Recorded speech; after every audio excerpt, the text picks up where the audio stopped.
అలా కాదు. కార్తీక మాసం వచ్చేటప్పటికి శివాలయంలో, విష్ణువాలయంలో, అంబికాలయంలో, మఠ ప్రాంగణంలో ఈ 4 చోట్ల కూడా దీపాన్ని పెడతారు. మీకు 12 నెలలు ఉన్నప్పటికీ కూడా 12 నెలలలో ఏ నెలలో పెట్టే దీపానికి కూడా ఆ నెలతో దీపం పేరు లేదు. ఏదో భాద్రపద దీపం, లేకపోతే ఆశ్వీజ దీపం, మార్గశిర దీపం అలా పేర్లు లేవు. ఒక్క కార్తీక మాసంలో పెట్టేటటువంటి దీపానికి మాత్రమే కార్తీక దీపము అని పేరు. ఏమి ఆ నెలలో పెట్టిన దీపానికి అంత పేరు ఎందుకు రావాలి? ఆ ఒక్క నెలలోనే దీపానికంత ప్రాముఖ్యత ఎక్కడుంది? యథార్థానికి పూజలో ప్రారంభంలో ఒక అంగంగా మనం దీపం వెలిగిస్తాం. కానీ కేరళ రాష్ట్రంలో ఇప్పటికీ ఒక అలవాటు ఉంది.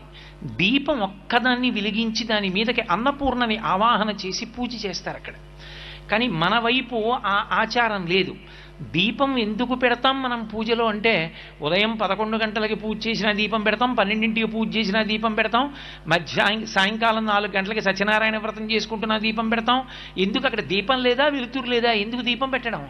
అంటే దీపం పెట్టడం వెనక ఒక నిశ్చిత అభిప్రాయం ఉంది, ఒక ప్రధానమైన ఆచారం ఉంది. మనకి పరమేశ్వరుడు 5 జ్ఞానేంద్రియములను ఇచ్చాడు. కన్ను, చెవి, ముక్కు, నాలుక, చర్మము. సమస్త సుఖములు ఈ 5 మీదే ఆధారపడ్డాయి. నేను దాని గురించి పెద్ద వ్యాఖ్యానం చేయక్కర్లేదు. నేను ఒక్క మాట అంటాను, ఊహించండి. ఈశ్వరుడు కన్నిచ్చి చూపివ్వలేదు, చెవి ఇచ్చి వినికిడి శక్తి ఇవ్వలేదు, ముక్కిచ్చి వాసన చూసే శక్తి ఇవ్వలేదు, నాలుకకి రుచి చూసే శక్తి ఇవ్వలేదు, చర్మానికి స్పర్శ శక్తి ఇవ్వలేదు. సుఖమన్న మాట మీకేముంది చెప్పండి? సుఖము లేదు, దుఃఖము లేదు. జలపాతం ఉంది, మీరు చూస్తారా?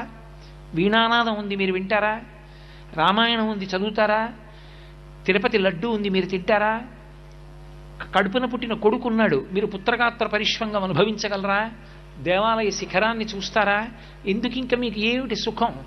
బ్రహ్మాండమునందున్న ఏ భోగస్థానము మీకు సుఖస్థానము కాదు. సుఖము కానప్పుడు దుఃఖము కాదు. ఇక మనిషి జీవితానికి సుఖము దుఃఖము అన్న 2 మాటలు లేవు. ఏమీ తెలియదు. పరమేశ్వరుడు ఈ 5 ఇంద్రియములను ఇచ్చి 5 ఇంద్రియములకు శక్తినిచ్చాడు. ఒక్క ఆత్మయే ఒక్కొక్క దాని మీద పడి ఒక్కొక్క శక్తినిస్తుంది. నానా చిద్రఘటోదర స్థిత మహాదీప ప్రభాభాస్వరం జ్ఞానం యస్య చక్షురాదికరణ ద్వారా బహిస్పందతే అంటారు శంకరాచార్యులు వారు దక్షిణామూర్తి స్తోత్రంలో. ఆత్మ కాంతి కంటి మీద పడి చూసే శక్తినిస్తుంది. కన్ను 5 ఇంద్రియములలో నాయకుడు. నయన నాయక.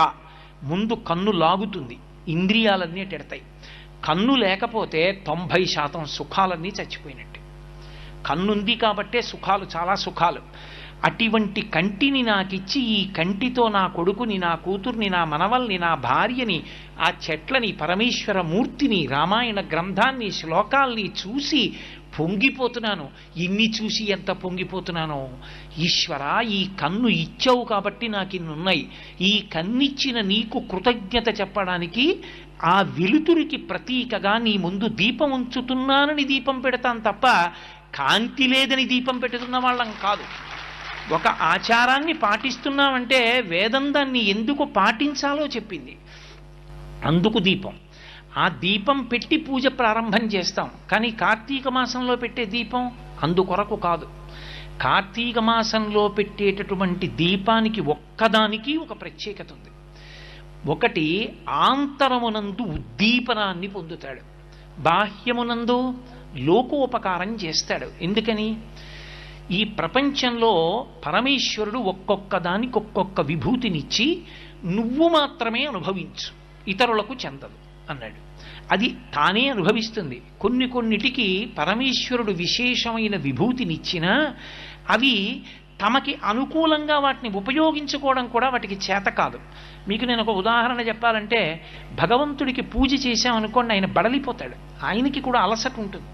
ఇన్ని పువ్వులు మీరు వేశారనుకోండి, వేడిక్కిపోతాడు ఆయన. మల్లెపూల్లో చేయి పెట్టి చూడండి ఎంత వేడిగా ఉంటుందో, చాలా వేడి. ఇంత అగరత్తుల కట్ట వెలిగించి అక్కడ పెడతాడు, పొగ.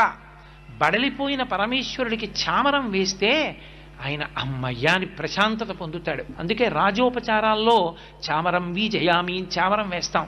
చామరం ఎక్కడిది? చామరీ మృగం యొక్క తోక.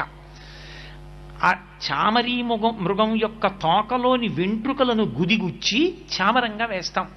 తన వెంట్రుకలు ఈశ్వరుడి యొక్క ఖేదాన్ని కూడా తగ్గించగలిగినంత గొప్పవని తెలుసుకుని చామరీ మృగం వచ్చి చామరం వేస్తుందా ఈశ్వరుడికి?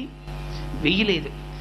ఒక ఏనుగు దంతం చాలా అందంగా ఉంటుంది, కానీ ఏనుక్కి తెలుసా నాకు దంతం ఉంది, అది అంత అందంగా ఉంటుంది, నేను ఈ దంతంతో బొమ్మలు చేయించుకోవచ్చు అని తెలుసా? తెలియదు. ఒక చేప ఒక్కటే నీళ్లలో ఈదగలదు.